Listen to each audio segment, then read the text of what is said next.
le với chú cần ration cái này xiêm lâu cái này xiêm đi lâu lắm bằng đâu hết video còn đã đó nữa cái chuyện pa vì là apa kan pop pitchinin tu na ration ahong thara katla kona chu kan vain puilok do na ni choi video chu kan da do na Zomato à hiền ăn lại Zomato này ăn lại tay ấp chia đầu đơn hết cả mà xem buổi pui make à rai tổ đón lo mà sẽ ăn mà ni ăn deliver thế à tu này hiền ăn deliver chặt chặt to chuan cuisine from Indian cuisine ăn main đều hết anh ấy tin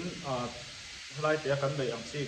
thì mấy đó atlang lo ăn chi khác anh này về vét thôi chuan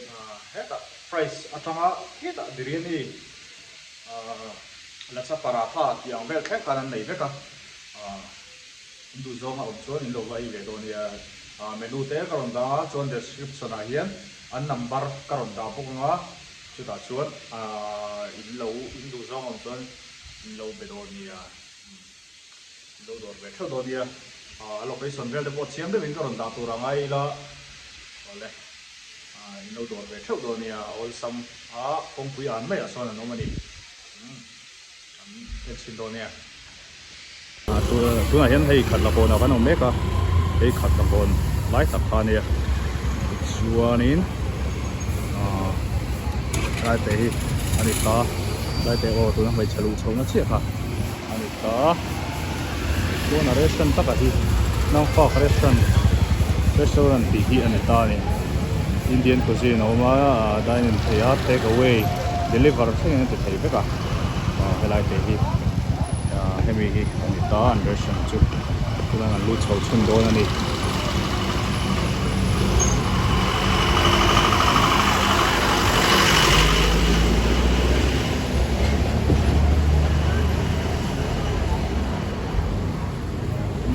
cháo thì anh ấy đồ đằng cái bolo mà hay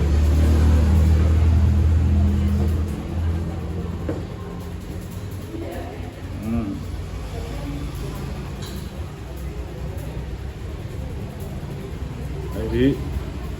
restaurant chu này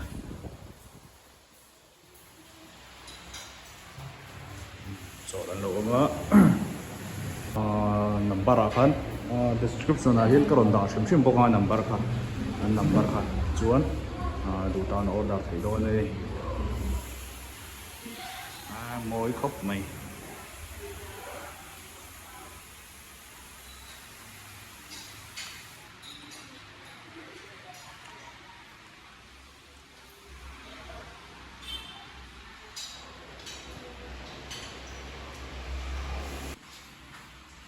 anh menu hi cần tên siang lúc ông á tại hiện number anh đó thì anh deliver thế á catering take away catering cái gì take away làm gì cái tiếng á rồi mình chỉ khác tiền của anh thì thấy về cơ rồi food item gì mình nói với đủ chi thế mà Indian tuồng chi cái này thì ông về cơ ai thì mình đầy kim khúc mày hay thế là mà cô hiện là ổn chứ vợ biryani fried rice trong biryani hết tại lâu thêm cả ổn về với cái này nan anh này có là chả paratha thức in có paratha ổn có hay ăn food tàu lô khúc mày tuần lại chả là thiếu tàu đồ để ra nên hay tôm tắc tắc cái này là chỉ thấy cho khúc mày đâu đồ về triệu đồ nè ôn summer này đây thế hí khăn đặc cồn khan này mấy à Sing mi ta na siat pagwa lâu mang ngày na in kan lal pa tin lai luang lem si